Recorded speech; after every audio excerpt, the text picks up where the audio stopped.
Triglycerides जो होते हैं वो आपके एलडीएल से भी ज़्यादा खतरनाक होते हैं। ट्राइग्लिसराइड्स आपके तब बढ़ते हैं जब आप बहुत ज़्यादा कैलोरीज लेते हैं। आपके हार्ट अटैक का नंबर 1 रीज़न हाई ट्राइग्लिसराइड्स है, ब्रेन स्ट्रोक, आपके डायबिटीज़, आपके लिवर डिजीजेस, ये सारे आपके हाई ट्राइग्लिसराइड्स की वजह से होते हैं। सबसे पहली चीज़, अपनी डाइट में फाइबर्स को बहुत ज़्यादा बढ़ा दीजिए।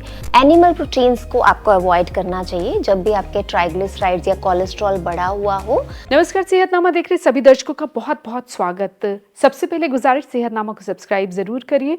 वीडियो पसंद आए तो लाइक और शेयर कर दीजिएगा, और अगर आप चाहते हैं कुछ और टॉपिक्स पर हम वीडियोस बनाएं तो कमेंट सेक्शन में ज़रूर अपनी सलाह दीजिए। आज बात ट्राइग्लिसराइड। इससे पहले कोलेस्ट्रॉल पर हमने वीडियो बनाई, आपने बहुत पसंद की है। डिस्क्रिप्शन में लिंक दिया हुआ है, जिन्होंने नहीं देखी वो देख सकते कि कैसे आप अपना एलडीएल जो बुरा कोलेस्ट्रॉल है कम करें, और एचडीएल जो अच्छा कोलेस्ट्रॉल है नेचुरल तरीकों से आप बढ़ा सकते हैं। तो ट्राइग्लिसराइड पर भी आज बात करेंगे, इसे कैसे कम करें और इसके क्या नुकसान हैं इसके बढ़ने के, हमें बताने जा रही हैं सारिका। बहुत बहुत स्वागत सारिका। सारिका, इससे पहले हमने कोलेस्ट्रॉल पर बात की थी कि कैसे बुरा कोलेस्ट्रॉल कम करें और अच्छा वाला बढ़ाएं। वो वीडियो आप देख सकते हैं, डिस्क्रिप्शन में लिंक दिया हुआ है। अब बात ट्राइग्लिसराइड पर, जुड़े हुए से रखते हैं कोलेस्ट्रॉल और ट्राइग्लिसराइड। ट्राइग्लिसराइड क्या है ये भी बताइए। जी, आपको याद होगा जब हमने पिछली बार कोलेस्ट्रॉल के ऊपर एक वीडियो की थी तो मैंने आपसे कहा था कि ट्राइग्लिसराइड्स जो होते हैं वो आपके एलडीएल से भी ज़्यादा खतरनाक होते हैं, और आज हम उसको कवर करने जा रहे हैं। तो ट्राइग्लिसराइड्स क्या है? जैसे मान लीजिए कोई भी आप अपना लिपिड प्रोफाइल जब आप करवाते हैं तो आपके कुछ कंपोनेंट्स होते हैं जो कि एलडीएल, एचडीएल, टोटल कोलेस्ट्रॉल, फिर ट्राइग्लिसराइड्स भी होता है, ठीक है। तो जो ट्राइग्लिसराइड्स हैं ये आपको हैरानी होगी जानकर कि फैट लेने से आपके ट्राइग्लिसराइड्स नहीं बढ़ते हैं, बल्कि ट्राइग्लिसराइड्स आपके तब बढ़ते हैं जब आप बहुत ज़्यादा कैलोरीज लेते हैं, और वो कैलोरीज आपकी बॉडी जब यूटिलाइज नहीं कर पाती है तो फैट सेल्स में जाके वो ट्राइग्लिसराइड्स की फॉर्म में जाके स्टोर हो जाती है। ओके, तो ये ट्राइग्लिसराइड का बढ़ना क्या होता है? ट्राइग्लिसराइड्स का बढ़ना ये है कि मान लीजिए कि आप हाई कार्ब डाइट ले रहे हैं, ठीक है, और आपने एक्सेसिव कैलोरीज ली है, लेकिन आपका जो कैलोरी का कंजम्पशन है बॉडी का वो उतना नहीं है जितना आप इनटेक कर रहे हैं। तो बॉडी का काम क्या होता है, लिवर क्या करता है, इस चीज़ को ब्रेक करके आपके जो फैट सेल्स होते हैं उसमें जाके ये स्टोर हो जाते हैं, ठीक है। अब नेचर ने ये ट्राइग्लिसराइड्स जो हैं ये ज़रूरी भी बनाए हैं। अब ट्राइग्लिसराइड्स जब या कोई भी कंपोनेंट जब हद से ज़्यादा बढ़ता है तब वो प्रॉब्लम पोज करता है। ट्राइग्लिसराइड्स का काम क्या है, जैसे कि मान लीजिए कि आपको फीवर आ गया, आप बीमार हो गए, या आप फास्टिंग कर रहे हैं, या आप किसी ऐसी जगह पे जाके फंस गए हैं जहां आपको कई दिनों तक खाना नहीं मिल रहा है, तो आप मरेंगे नहीं, क्योंकि तब आपकी बॉडी जो है वो एनर्जी यूज़ कर रही है जो आपके फैट सेल्स में ट्राइग्लिसराइड्स की फॉर्म में स्टोर्ड है। ओके जी, तो अगर वो यूज़ नहीं होती तब वो बढ़ जाते हैं? तब वो बढ़ जाते हैं। जैसे ही इंसान अपना बहुत एक्सेसिव ईटिंग करता है, बिंज ईटिंग करता है, और बहुत ज़्यादा कैलोरीज ले रहा है और उसके मुकाबले उसका फिजिकल एक्टिविटी कुछ भी नहीं है, तो आपके ट्राइग्लिसराइड्स भी बढ़ेंगे, आपका पूरा टोटल कोलेस्ट्रॉल बढ़ेगा, ठीक है। तो इस चीज़ को हमें बहुत देखना ज़रूरी है, क्योंकि जो ट्राइग्लिसराइड्स हैं ये जब 100 से ऊपर होते हैं, इसका जो एक ऑप्टिमम लेवल है वो 100 तक ठीक है, उससे कम रखने का हमारा गोल होना चाहिए। जब ये उससे ऊपर बढ़ते हैं तब क्या होता है, आप मानेंगे कि 30% ऑफ हार्ट अटैक्स, पैनक्रियाटाइटिस जो केसेस हैं वो हाई ट्राइग्लिसराइड्स की वजह से होता है। तो ये हमारी आर्टरीज में बैड कोलेस्ट्रॉल के रूप में घूमते हैं। अब आपने ये भी बता दिया कि इसका नुकसान क्या है, हार्ट अटैक हो सकता है, और क्या ट्राइग्लिसराइड बढ़ने के और क्या नुकसान हो सकते हैं? ट्राइग्लिसराइड्स बढ़ने से आपको ब्रेन स्ट्रोक हो सकता है, आपके पैनक्रियाज में प्रॉब्लम हो सकती है, आपको इंसुलिन रेजिस्टेंस की प्रॉब्लम हो सकती है, डायबिटीज़ हो सकती है, लिवर डिजीजेस हो सकती हैं। क्योंकि होता क्या है कि जब आप सबसे पहले आपको ये देखना बहुत ज़रूरी है कि क्या चीज़ें ट्राइग्लिसराइड्स को बढ़ा रही हैं। आपके सिंपल कार्बोहाइड्रेट्स, आपकी शुगर्स, आपका हाई फ्रुक्टोज, ये आपके मीठी ट्राइग्लिसराइड्स को बढ़ाता है। हाँ, इवन अल्कोहल, कैफीन। अब अल्कोहल मान लीजिए कोई पी रहा है तो उससे ट्राइग्लिसराइड्स क्यों बढ़ेंगे? क्योंकि अल्कोहल पीने से क्या होता है कि जो लिवर की काम करने की कैपेसिटी है वो कम होती है, फैटी लिवर होता है, और लिवर में उतनी क्षमता नहीं रहती कि वो ट्राइग्लिसराइड्स को ब्रेक डाउन कर सके। ठीक है, तो इस वजह से भी आपके ट्राइग्लिसराइड्स बढ़ते हैं, और आपके हार्ट अटैक का नंबर 1 रीज़न हाई ट्राइग्लिसराइड्स है, ब्रेन स्ट्रोक, आपके डायबिटीज़, आपके लिवर डिजीजेस, ये सारे आपके हाई ट्राइग्लिसराइड्स की वजह से होते हैं। सारिका, कोई सिम्टम्स भी होते हैं, कुछ लक्षण भी होते हैं जिनसे ये पता चल सके कि आपका ट्राइग्लिसराइड बढ़ा हो सकता है? जी, सबसे बड़ा ही कॉमन सिम्टम होता है फटीग का। थकान होना। बहुत थकान रहती है उन्हें जिनके हाई ट्राइग्लिसराइड्स होते हैं, और वो ज़रा सा कोई भी एक्टिविटी करते हैं तो वो हाँफते भी हैं। ठीक है, तो ये सांस फूलना। जी, सांस फूलना, ये बड़े सटल से सिम्टम्स होते हैं ट्राइग्लिसराइड्स के बड़े होने के। बिकॉज हमारे ब्लड में जब भी लिपिड प्रोफाइल जो है वो बैलेंस में नहीं होंगे तो हमारी जो बॉडी है वो सटल साइंस देता है कि आप यू विल गैस्प, सांस फूलेगा, आपको थकावट होगी, आपके पेट के आसपास चर्बी इकट्ठी होगी। ठीक है, आपकी बॉडी जो है वो इंसुलिन को यूज़ नहीं कर पाएगी, डिसफंक्शनल इंसुलिन होगा। उसकी वजह से क्या होगा, अगर आप 3 महीने का अपना चेकअप करवाइए HB1AC, तो वो आपका हाई आएगा, तब आपको पता चलेगा। एक IR टेस्ट होता है, इंसुलिन रेजिस्टेंस, उससे आपको पता चलता है कि आपकी बॉडी में डिसफंक्शनल इंसुलिन है जो आपकी बॉडी नहीं यूज़ कर पा रही है।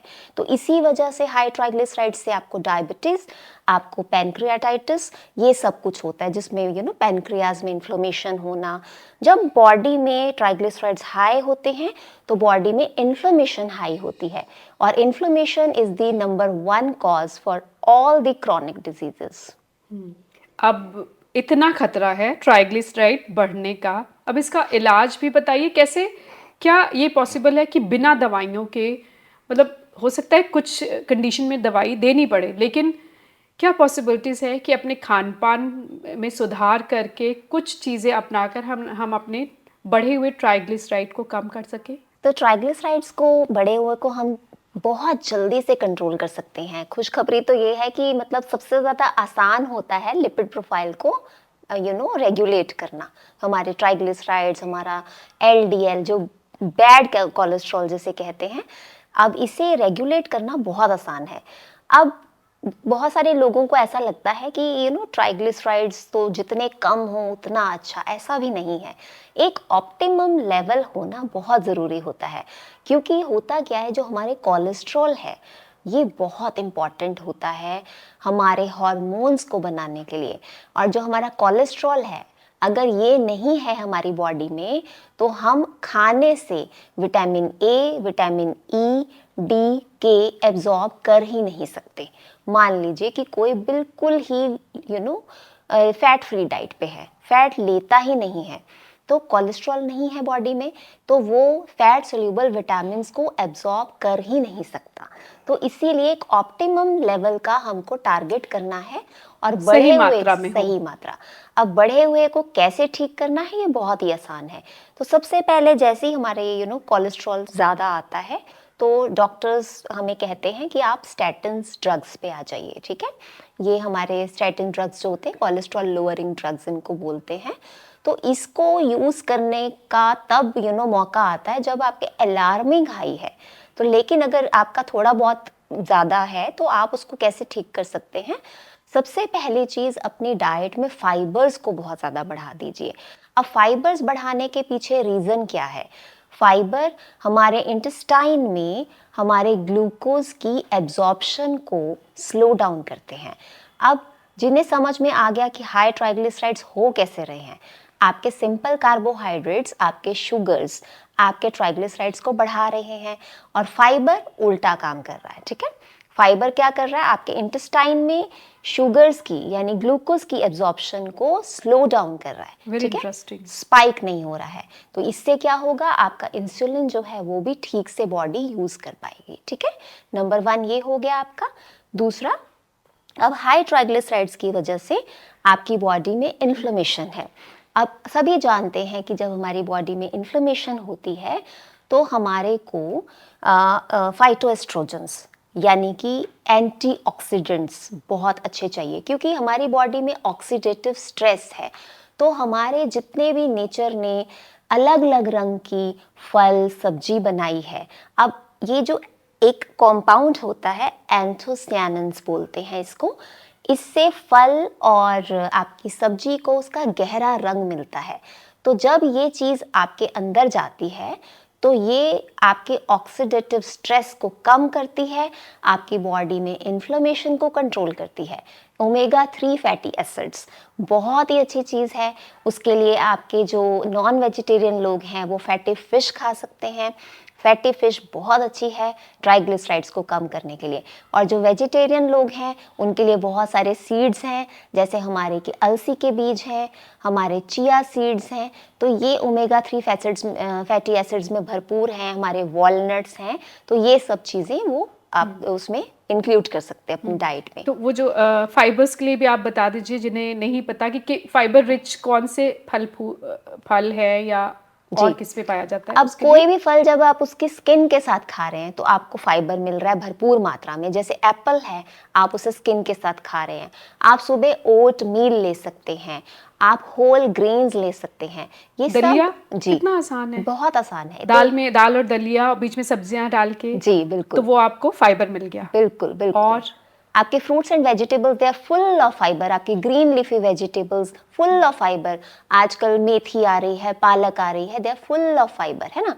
तो बाकी दूसरा एंटीऑक्सीडेंट्स वो किसमें होता है? एंटीऑक्सीडेंट्स आपके फल सब्जियों में भरपूर मात्रा में मिलते हैं। जैसे मैंने बताया कि अलग अलग रंग की फल सब्जियां, उससे आपको एंथोसियानिन्स के थ्रू फाइटो केमिकल्स मिलते हैं। आपके जो ये कंपाउंड्स होते हैं ये ऑक्सीडेटिव स्ट्रेस को रिड्यूस करते हैं। तीसरा आपने ओमेगा 3 बताया। जी, बहुत तरह की चाय होती है जो कि आपके ट्राइग्लिसराइड्स को ब्रेक डाउन करने में मदद करती है।